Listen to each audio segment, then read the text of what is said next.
प्रतिषेध और व्यापार तथा वाणिज्य उत्पादन प्रदाय और वितरण का विनिमय राजस्थान संशोधन विधेयक 2019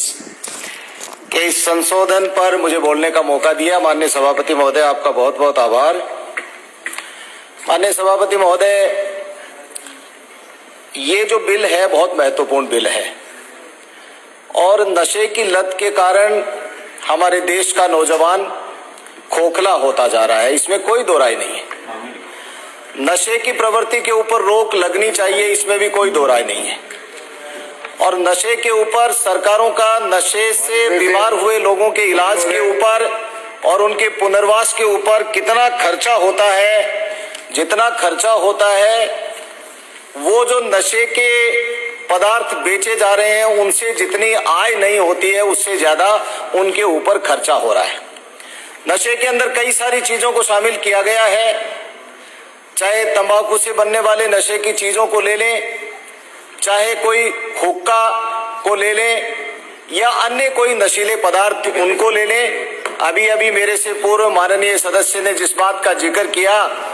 कि किसी भी पान की दुकान पर चले जाओ, किसी भी ऐसी थड़ी पर चले जाओ जहां पर आप जाकर के यदि बात करते हैं कि माल दे दो, तो गांजे की और नशीले पदार्थ की पुड़िया, जो पुड़िया के रूप में भी प्रचलित है, वो पुड़िया हमारे साथ में सामने आ जाती है। माननीय सभापति महोदय, इस बिल में एक तो हुक्का बार पर प्रतिबंध है या हुक्के पर ही प्रतिबंध है, इस बात को पूरी तरह से स्पष्ट नहीं किया गया है। हुक्का बार के अंदर भी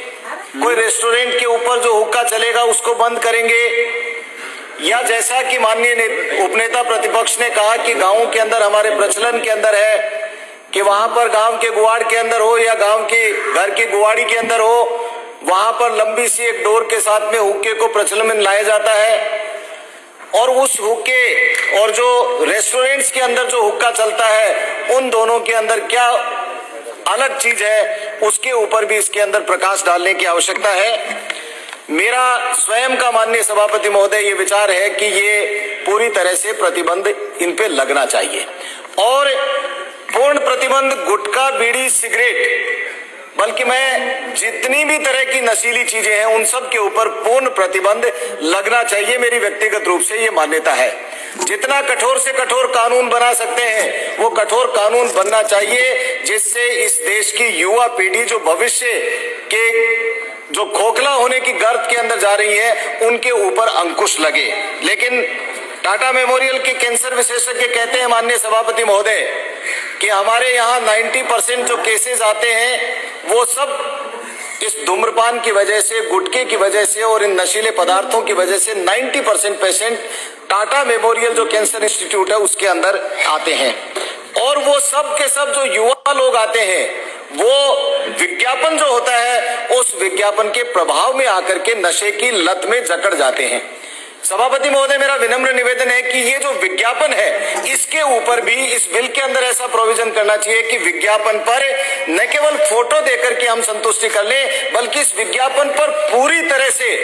बैन कर देना चाहिए कि किसी भी नशीले पदार्थ का विज्ञापन बैन कर देना चाहिए, जिससे हमारे नौजवान जो इससे आकर्षित होते हैं उनका आकर्षण खत्म हो जाए और वो परिवार